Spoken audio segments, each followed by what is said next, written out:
بسم اللہ الرحمن الرحیم۔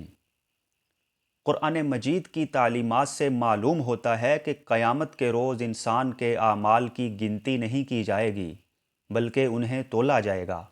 آخر اس کا سبب کیا ہے؟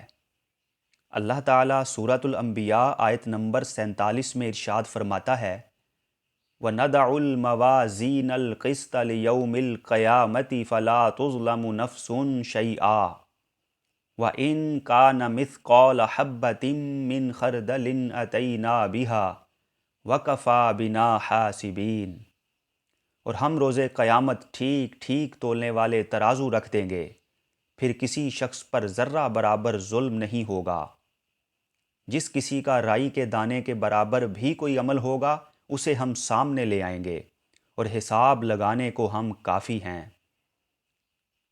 اس آیت میں اللہ تعالیٰ نے الموازین القسطہ کا ذکر فرمایا ہے کہ وہ دن انصاف کا دن ہوگا، اور انصاف کا یہی تقاضا ہے کہ اعمال کو گننے اور شمار کرنے کی بجائے تولا جائے۔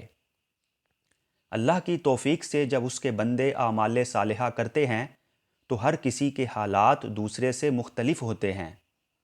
اللہ نے خود ہی مخلوق کو ایک دوسرے سے مختلف پیدا کیا ہے۔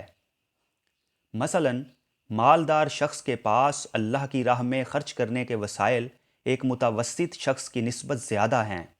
اسی طرح صحت مند مریض کے مقابلے میں، اور قوی کمزور کی بنسبت، اور زیادہ وسائل کا مالک کم وسائل والے سے بڑھ کر نیکیاں جمع کر سکتا ہے۔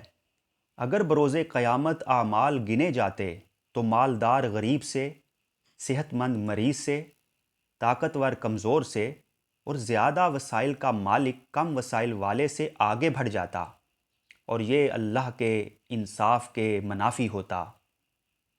سورۃ الاعراف آیت نمبر 8 اور 9 میں ارشاد باری تعالیٰ ہے وَالْوَزْنُ يَوْمَئِذٍ الْحَقُّ فَمَنْ ثَقُلَتْ مَوَازِينُهُ فَأُولَئِكَ هُمُ الْمُفْلِحُونَ وَمَنْ خَفَّتْ مَوَازِينُهُ فَأُولَئِكَ الَّذِينَ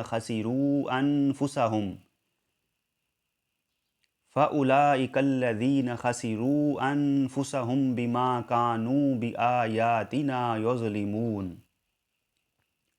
اور اس دن وزن کرنا ضرور برحق ہے، تو جن کے پلڑے بھاری ہوں گے تو وہی لوگ فلاح پانے والے ہوں گے، اور جن کے پلڑے ہلکے ہوں گے تو وہی لوگ ہیں جنہوں نے اپنی جانوں کو خسارے میں ڈالا اس وجہ سے کہ وہ ہماری آیتوں پر ظلم کیا کرتے تھے۔ اب رہا یہ سوال کہ قیامت کے دن اعمال کے وزن کی صورت کیا ہوگی۔ اس بارے مفسرین نے 3 ممکنہ صورتیں بیان فرمائی ہیں۔ ایک یہ کہ اعمال کو اجسام میں تبدیل کر دیا جائے گا اور ان اجسام کا وزن کیا جائے گا۔ دوسری صورت یہ ہے کہ نیک اعمال حسین جسموں کی صورت میں کر دیے جائیں گے اور برے اعمال قبیح جسموں میں بدل دیے جائیں گے اور ان کا وزن کیا جائے گا۔ تیسری صورت یہ ہو سکتی ہے کہ نفس اعمال کا وزن نہیں کیا جائے گا بلکہ اعمال کے صحائف کا وزن کیا جائے گا۔ اگر ایک کم وسیلہ مریض یا غریب و مسکین شخص اچھا عمل تکلیف و مشقت اٹھا کر پورے اخلاص سے سر انجام دیتا ہے تو اس کے اعمال کا وزن اللہ کی رحمت اور عدل کے شایان شان ہی ہوگا۔ اگرچہ تعداد میں کم ہے مگر وزن کا دار و مدار اخلاص کی قوت پر ہے۔ اس بات کو سمجھنے کے لیے غزوہ تبوک کا ایک واقعہ ہمارے لیے بہترین مثال ہے۔ جب مدینہ منورہ کے آسودہ حال اپنی اپنی حیثیت کے مطابق مال لا کر مسجد نبوی کے صحن میں ڈھیر کرتے ہیں، حضرت عثمان غنی رضی اللہ تعالی عنہ 200 اونٹ، 29.5 کلو چاندی اور 550 سونے کے سکے لیے حاضر خدمت ہوتے ہیں اور انہیں آغوش نبوت میں بکھیر دیتے ہیں۔ مزید صدقہ کرتے ہیں یہاں تک کہ ان کے صدقے کی مقدار نقدی کے علاوہ 900 اونٹ اور 100 گھوڑوں تک جا پہنچتی ہے۔ اسی طرح حضرت عبد الرحمن بن عوف رضی اللہ عنہ نے 29.5 کلو چاندی پیش کی۔ حضرت عمر فاروق رضی اللہ عنہ نے اپنے گھر کا آدھا سامان پیش کر دیا۔ حضرت ابو بکر صدیق رضی اللہ عنہ اپنے گھر کا پورا سامان ہی اٹھا لائے۔ کچھ صحابہ ایسے بھی تھے جنہوں نے 1 یا 2 مد صدقہ کیا، کیونکہ وہ اس سے زیادہ کی طاقت نہیں رکھتے تھے۔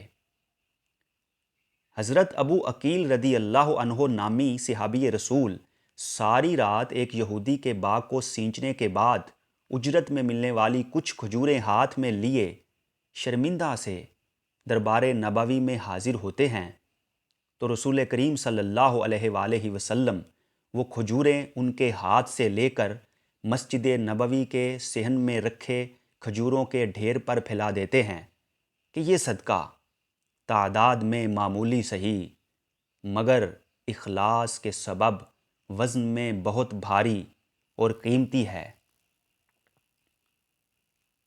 روز قیامت کچھ لوگ اس لیے محروم رہ جائیں گے کہ ان کے نامہ اعمال میں ہر طرح کی نیکی ہوگی، نماز، حج، روزہ، زکوٰۃ، صدقات و خیرات، مگر ان کے اعمال بے روح ہوں گے، بے وزن ہوں گے، یا ان کا وزن نہایت کم ہوگا۔ اعمال کی روح اور انہیں وزنی بنانے کا ذریعہ اخلاص ہے۔ اللہ تعالی ہمیں اخلاص کے ساتھ اعمال صالحہ سر انجام دینے کی توفیق عطا فرمائے، آمین۔